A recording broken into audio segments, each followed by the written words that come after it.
ہمارے لیے ہم نے مسجد لگائی، خوبصورت صوفے لگائے، ہمیں محبت سے بٹھایا. لوگوں ہم میں کوئی کمال نہیں. بات ساری اتنی ہے کہ ہمارے منہ میں ذکر کس کا ہے. کوئی کمال نہیں، کوئی ہنر نہیں، کوئی فن نہیں، کوئی خوبی نہیں. ایک ہی بات ہے کہ آپ نے اس اونچی جگہ پر اس لیے بٹھا دیا کہ جس کے منہ میں ان کا نام آ جائے اسے یہاں بٹھایا جاتا ہے، اور جہاں وہ خود آ جائے.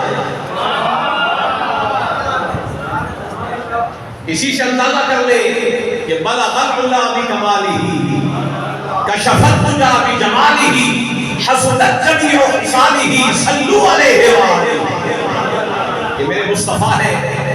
اور کسی شاعر نے کیا اچھا کہا کہ زمین سے آسمان تک، زمین سے آسمان تک، آسمان سے لامکان تک ہے کہ گھر کھولے تھے کہ سویان نے خوشبو تنا تک ہے. گرامی حضرات، برادران اسلام، سادات کرام، علماء اعظام،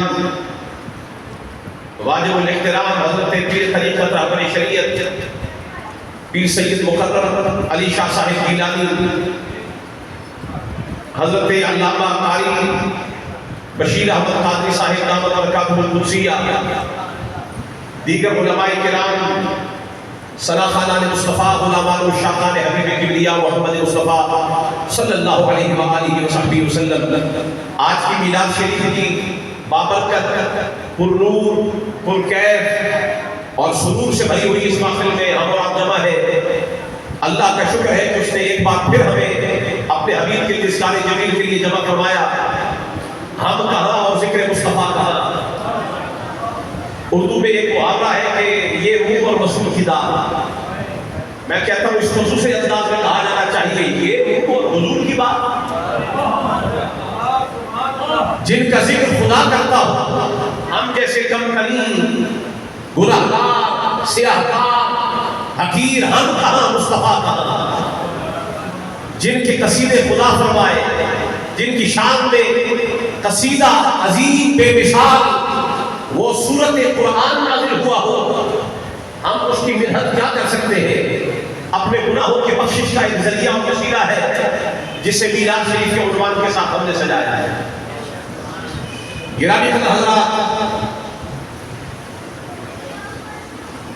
یاد رکھیں کہ آج سے 1500 سال پہلے اس قرۂ ارض میں ایک ماہی کا گزر ہوا، اور اس ماہی کے گزرنے سے یہ زمین معطر و معمر ہو گئی، اور حضور کا جلوہ اس سرزمین پر ایسا ہوا کہ آج بھی مکہ، مدینہ، حجاز، عرب، بلکہ ہر مومن کے دل کی سرزمین بھی آج مہک رہی ہے، چونکہ یہاں پر ذکر اور جلوہ محمد مصطفیٰ کا.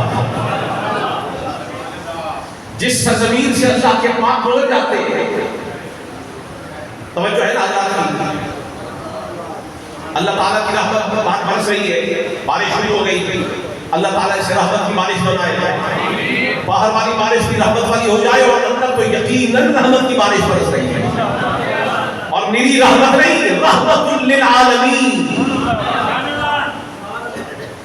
گرامی حضرات، جہاں اللہ کے نیک بندے جس راہ سے گزر جائے، آج کے میرے خطاب کے جو بنیادی مقاصد ہے، جو منشور ہے، وہ صرف یہ بتانا ہے کہ جہاں سے نیک گزر جائے، صالح گزر جائے، اللہ کے پیارے گزر جائے، وہاں کے ذرے بھی آفتاب و مہتاب بن جاتے ہیں، وہ ستارے بن جاتے ہیں، وہ راہیں مہکنے لگتی ہیں، وہ کوچے چہکنے لگتے ہیں جہاں سے صالح گزر جاتے ہیں، جہاں سے پیارے گزر جاتے ہیں.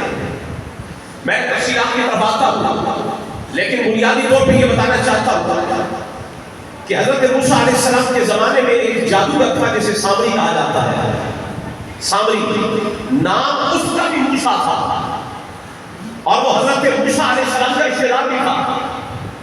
نام اس کا بھی موسیٰ تھا، لیکن جس وقت فرعون نے یہ کہا کہ جو بھی کسی کے گھر میں بچہ پیدا ہوگا اس بچے کو قتل کر دیا جائے گا، تو اس کی ماں نے اس سامری کو جنگل میں چھوڑ دیا، سامری کو جنگل میں چھوڑ دیا، اور اس کی پرورش کے لیے اور اس کے کھانے پینے کے لیے، اکل و شرب کے لیے اللہ نے حضرت جبریل کی ڈیوٹی لگا دی،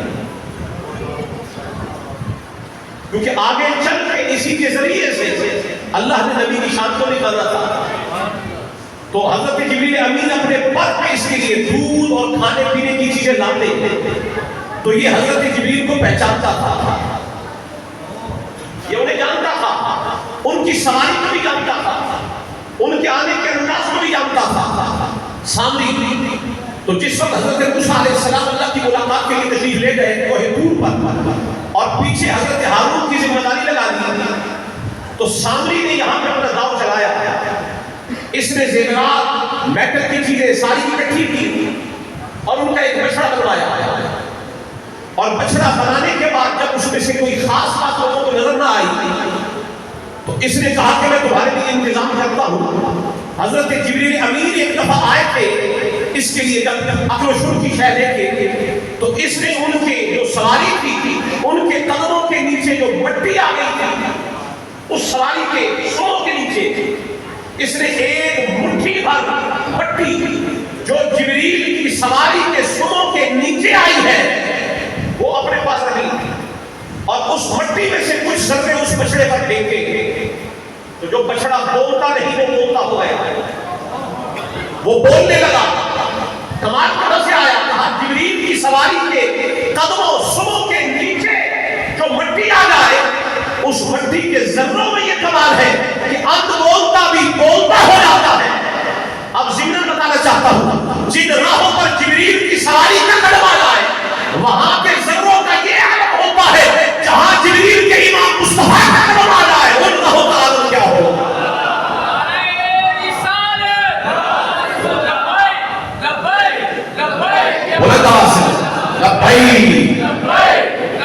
یہ نعرہ ڈھیلا نہیں ہے، یا رسول اللہ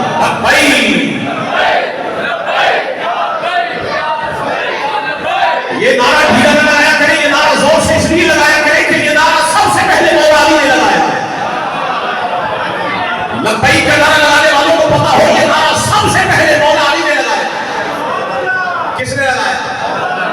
اور علی جب بھی زنگ لگاتا ہے ڈھیلی نہیں لگاتا، جہاں علی کی زنگ پڑتی ہے ابن اپنے کون چیز پڑتے ہیں، مرحبوں کی چیزیں نکل جاتی ہے، لہذا آپ اسے علی کا نعرہ سمجھ سے لگاؤ۔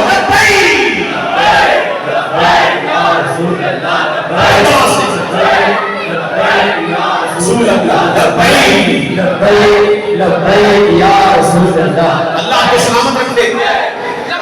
میں نے ایک عرصہ حضرت علامہ خالد حسین رضوی صاحب کے ساتھ میں چند خطوں میں شریک رہا، داتا صاحب میں بھی، گورنر ہاؤس کے سامنے بھی، لیکن جب بھی یہ نعرہ لگتا ہے مجھے نہیں معلوم کہ آپ کے دماغ میں کیا خیال آتا ہے، میرے دماغ میں علی کا تصور آ جاتا ہے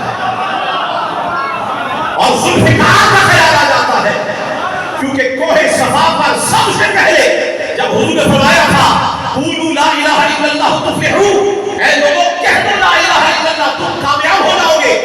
ہر زبان خاموش تھی، لیکن 12 سال کا ایک لڑکا جو نبی کے خاندان کا تھا للکار کے کہا اے مصطفیٰ جہاں کوئی آپ کا حامی نہ ہو علی ہے۔